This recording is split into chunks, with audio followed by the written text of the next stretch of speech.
Is it not John Keats who said, "A thing of beauty is a joy forever"? Let us be joyful.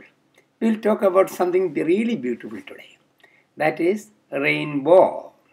And rainbow has a long history and lot of legends and stories and mythological aspects with rainbow. But we will not be talking about any of those things. It is one of the most beautiful things we see opposite the sun on a rainy day, or it may be in the east when in the evening, or on the west in the morning. Okay, that means opposite the sun. Usually it is a semi-arc we see. Most of the time only part of the arc, not the whole arc. Okay, that is where the leprechaun story comes. At the end of the rainbow, you can get the pot of gold. Okay, we will never be able to reach the pot of gold because there is no end. Even though while flying in the sky, from the plane, maybe you can see the whole circular rainbow. Okay, otherwise it is very difficult to see more than a part of the arc. Okay, and when you look at the rainbow, what you see is not the rainbow you see in 1 second is not the same as you see the next second. Really, water drops are falling gradually, almost continuously, and every time one water drop is at a specific angle. That angle is 42 degree, approximately 42 degree. Okay, at that angle, water drop only will refract and then reflect, so that the colors are dispersed, so we can see them as rainbow. Again, remember, there are two processes. One is refraction, the second one is reflection. Okay, refraction happens at the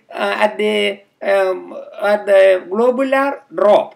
When it enters the side of the sun, water enters there, it gets refracted, it bends, and it is disperses into the different colors. Okay, and then it gets reflected from the other side of the globe, of the sphere, of the water drop. Okay, that is what we comes out with a red color on the top and violet on the bottom. Okay, that is the way usually rainbow comes.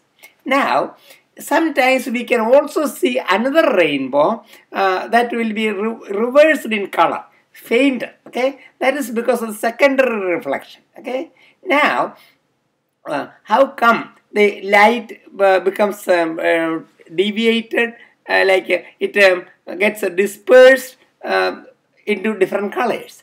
That is because in vacuum, light, or for that matter any electromagnetic radiation from microwave or radio wave to gamma rays or cosmic rays. Okay, cosmic rays are even higher energy and lesser wavelength than gamma rays.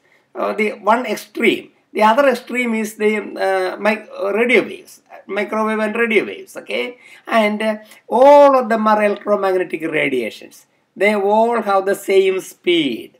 That speed in vacuum is 186,000 miles, as we mentioned in an earlier video.